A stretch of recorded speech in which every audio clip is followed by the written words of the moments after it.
All right. So Pages Planning Sync.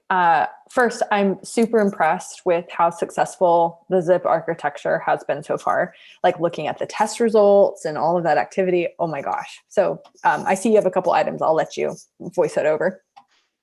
Yeah, so basically today we rolled out Zip artifacts to 100% of the users, which ended up being about 75% of actual traffic served by GitLab pages. And this 25% which aren't served is like old projects which weren't redeployed within last couple months, I guess. So yeah, actually everything performs fine. A few days ago we had a few DDoS attacks, and at some point we were serving about 10 times more traffic by Zip architectures than we are serving by current. So everything works very, very well from performance standpoint also. So yeah, that's awesome. So next item is that my work on the deployment part is also close to finished. I only have one issue. Everything else is in final review stages or merged already. So that's also moving quite good finally. Hey, Nicole. Yeah, so no, users can start using this, Jackie. Okay, I will voice your question. So currently we like no, actually users, if they want and if they follow our code very like closely and know what to do on the new installation, they can try to use this Zip architecture. But I wouldn't recommend anyone to try and like I don't know, for a couple more weeks until we start to actually using it on GitLab.com in production. So we test it first. Yeah, but at the same time, if they try, they can always like turn off the Fisher flag and everything will work as it did before.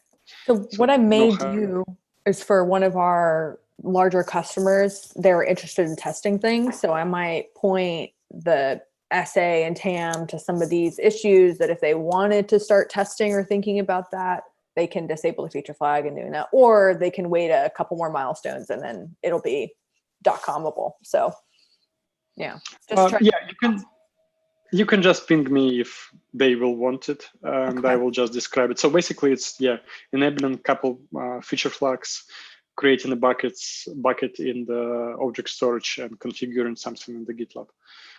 So I don't know, it's about like 20 minutes work, but everything should work from that. Yeah. So the next item is that oh yeah, basically over the last actually.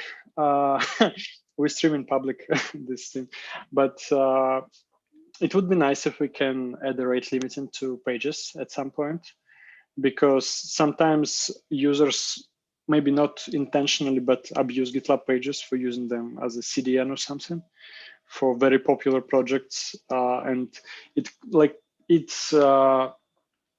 doesn't make us like fail to deliver any content, but it creates a much higher load on pages service than we usually serve.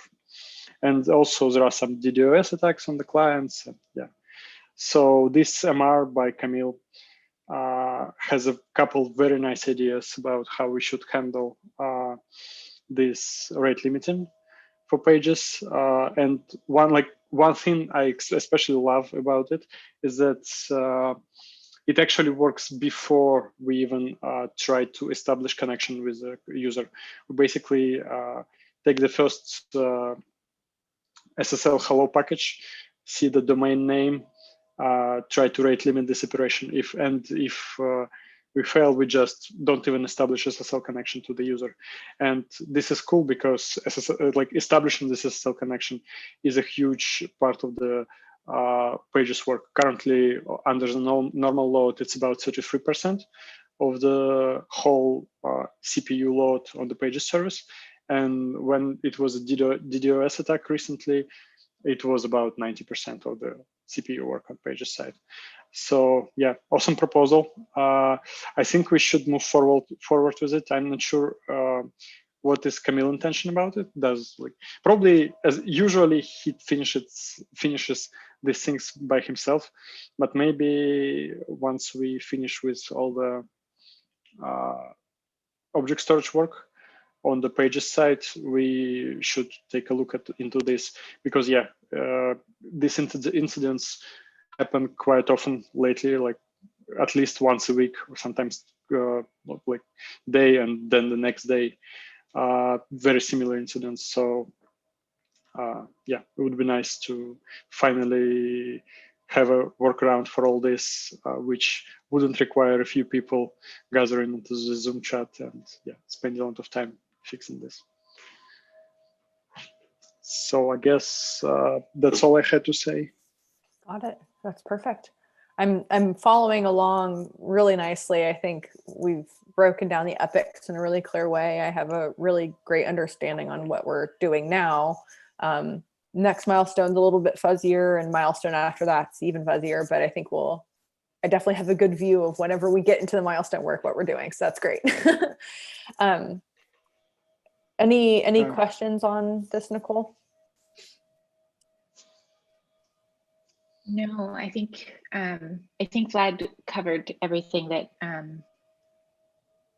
that I'm already aware of, or we're on the same page. So I don't have anything to add to that. Okay, perfect. Well, Vlad, thank you so much. This was helpful for me. I appreciate you taking time to sync with me on this. I know that this could probably be done in an issue, but it's just helps to hear and walk through everything. And I really appreciate your time on it. Yeah, thanks. Actually, it's a good time for me to reflect on what is done over the few weeks. So it's also helpful.